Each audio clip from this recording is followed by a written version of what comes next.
Hello and welcome to another First Impressions video brought to you by MMO Play. Today we're taking a look at a free-to-play MMORPG called Gates of Andaron. I hope I'm pronouncing that right. It is a kind of traditional fantasy-style RPG. It actually almost reminds me of Terra in a lot of ways, which we'll get to look at when we get into the game itself. I'm going to pick Mage, and sure, I want the short people. It says that they happen to be better at magic anyway. And purple hair, male character. So not too many customization options, nice and quick. And let's get into the game. This looks a little familiar. Well, we're going to skip the tutorial and get into the normal game. I might have actually played this at some point. You got a little bit of story right here. There's no voice acting, but there is some lore and a little bit of cutscene action. Got some blur effects. Fancy. I'm just kidding. Alright, let's skip the story and get into the game itself, though. I want to see some action. I want to see some fighting. Of course, in a traditional MMO, what we usually see is questing, at least a level up. So what we're going to do is we're going to start running towards our little objective right here. You can see the arrows are guiding the way. Also, you see my little quest indicator right there? Towards the top right of that, there's a little green arrow. It'll auto-run me to the next location. And by default, F12 also does pull up my mount. You can see the little key on my hotkeys too. Right now I'm just running by myself. Let's see, we gotta talk to this guy right here. You just see I got a little bar around me. It shows my health and my mana around me instead of what also shows in the corner, but... And we do have the traditional quest indicators, the exclamation point and question mark. They're yellow. If you played any MMO since, 2004, should be pretty easy to figure it out. These first few quests are just introducing me to the NPCs. It's fairly straightforward. And you can see I can click the run button right there, and it'll start running me right towards the NPC too. So, nice and easy for getting started. And got some very epic sounding music in the background too.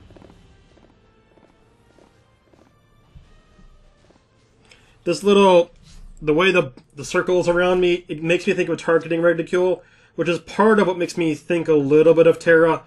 That and the fact that you have a mount really early in the game, and just a quick button and you're on it, and a quick button and you're off. That and the fact that you also don't just spam one spell, you use lots of different abilities. It actually didn't tell me at any point that I needed to train skills so I can get more skills, because, you know, these ones have longer cooldowns. But I figured that out on my own. Just hit K to pull up your skill bar, which I'll do in a second. You'll see it. Right now I'm just finishing a quest. You can see I can interact with items while on my mount, too. So that's kind of handy. And if you're curious, he does run at 140% normal speed. So, same speed as the mounts in World of Warcraft. At least the first one. You see our guy over there punching a training dummy. Looks like we're finally ready to get into some action. I'm going to kill some basilisks. Right here you can see my skills. I finally hit the K button. These are just general skills, and here's my fire spells. I'm going to rearrange my hotbar a little bit too. I don't want to use the F keys for my skills. I want to use the 1 through 10 keys, and then F for my less used buttons. Actually, my first MMO I played a lot of was Dark Age of Camelot, so I got used to using Shift and Alt instead of F keys for my secondary bars.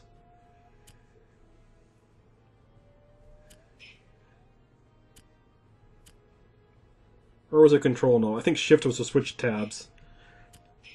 So you can see I'm training as many skills as I can. I'm training 1 point each for now. I can't actually train deeper into any skills yet. Oh, there we go. A nice little...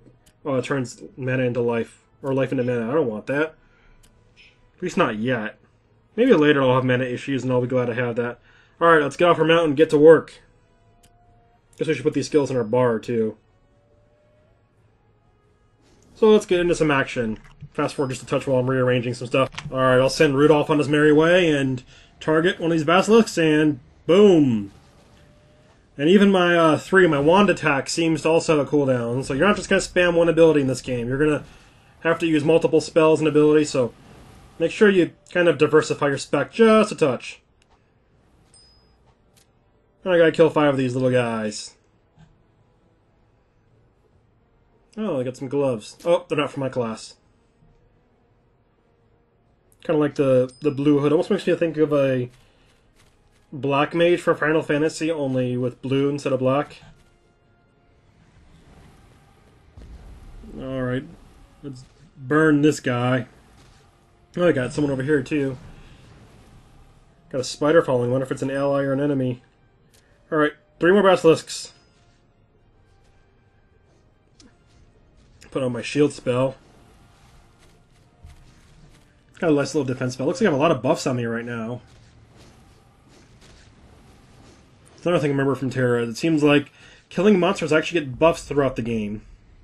Because you would loot items that you could, as you used them, you would get buffs for about half an hour. Actually, kind of enjoyed playing Terra. If I had friends guildmates that I'd been playing with, I probably would still try it out. Probably why I'm noticing some similarities and going, this is pretty interesting. Especially for a free-to-play. It's a pretty good-looking free-to-play game so far. I'm not sure it'd be all that innovative, but then again, most MMOs aren't all that innovative. They're usually just a newer iteration of something that's already been out.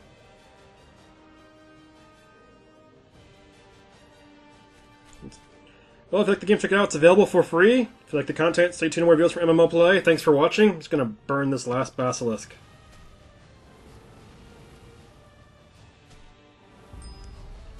That's right. You just burn. Thanks for watching.